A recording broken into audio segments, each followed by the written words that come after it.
Welcome back to Christian Questions on News Talk 102.3 FM WXLM. Our subject this morning, is Halloween happy?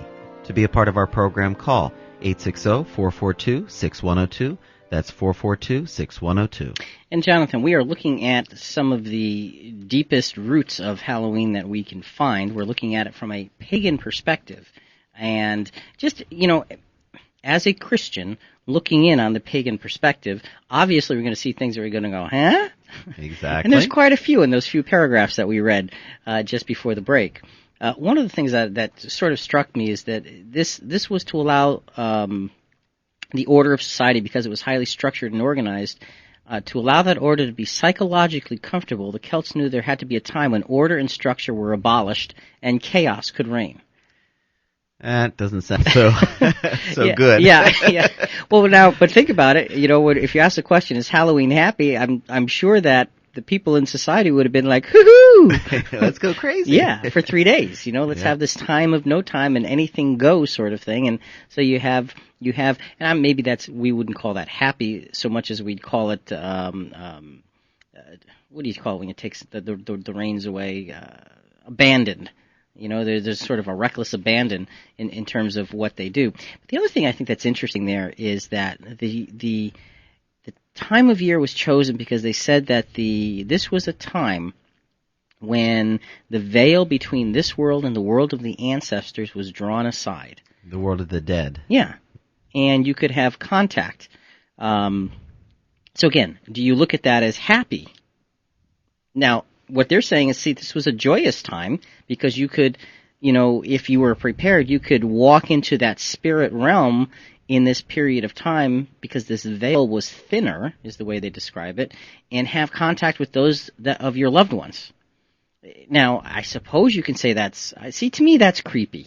Yeah. Okay, that's not happy. To me, personally, this is a Rick opinion here, okay, that's just creepy, not happy. Okay, but to them, they're proposing it as, okay, this is a happy thing. Now, this assumes one very interesting point that probably most of us just generally assume without giving it any extra thought, and that is that the dead aren't really dead. Good point. Okay, that's the general basic assumption here. And I have a challenge with that, just personally from a scriptural standpoint. We're going to read an account from the scriptures. We're going to come back to the history in a little bit. But, folks, if you have your Bible, turn with us to John 11, chapter 11, verses 11 to 44. It's a long account, but it is the account of Jesus raising Lazarus from the dead. And we chose this to sort of kick off our scriptural part of our discussion this morning because if the dead are alive, then this account is kind of strange. So let's read through it, then we'll discuss it. Again, John 11 through 44. After saying this, he told them, "Our friend Lazarus has fallen asleep, but I am going there to awaken him." The disciples said to him, "Lord, if he has fallen asleep, he will be all right." Jesus, however, had been speaking about his death, but they thought he was merely referring to sleep. Then Jesus told them plainly, "Lazarus is dead. For your sake I am glad I was not there, so that you may believe, but let us go to him." When Jesus arrived, he found that Lazarus had been already in the tomb for 4 days. When Martha heard that Jesus was coming, she went and met him, while Mary stayed at home. Martha said to Jesus, "Lord, if you had been here, my brother would not have died. But even now I know that God will give you whatever you ask of him." Jesus said to her, "Your brother will rise again." Martha said to him, "I know that he will rise again in the resurrection on the last day."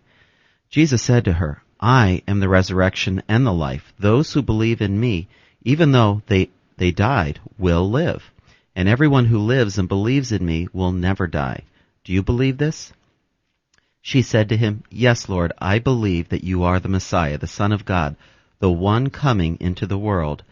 When she had said this, she went back and called her sister Mary, and told her privately, "The teacher is here and is calling for you." And when she heard it, she got up quickly and went to him.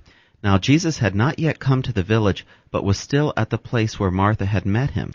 The Jews who were with her in the house, consoling her, saw Mary get up quickly and go out. They followed her because they thought that she was going to the tomb to weep there. When Mary came where Jesus was and saw him, she knelt at his feet and said to him, "Lord, if you had been here, my brother would not have died." When Jesus saw her weeping, and the Jews who came with her also weeping, he was greatly disturbed in spirit and deeply moved. He said, "Where have you laid him?" They said to him, "Lord, come and see." And Jesus began to weep. So the Jews said, "See how he loved him." But some of them said, "Could not he who opened the eyes of the blind man and kept this man from dying?" Then Jesus, again greatly disturbed, came to the tomb. It was a cave, and a stone was lying against it. Jesus said, "Take away the stone." Martha, the sister of the dead man, said to him, "Lord, already there is a stench because he has been dead 4 days." Jesus said to her, "Did I not tell you that if you believed, you would see the glory of God?" So they took away the stone, and Jesus looked upward and said, "Father, I thank you for having heard me. I know that you always hear me, but I have said this for the sake of the crowd standing here, so that they may believe that you sent me." When he had said this, he cried with a loud voice, "Lazarus, come forth!"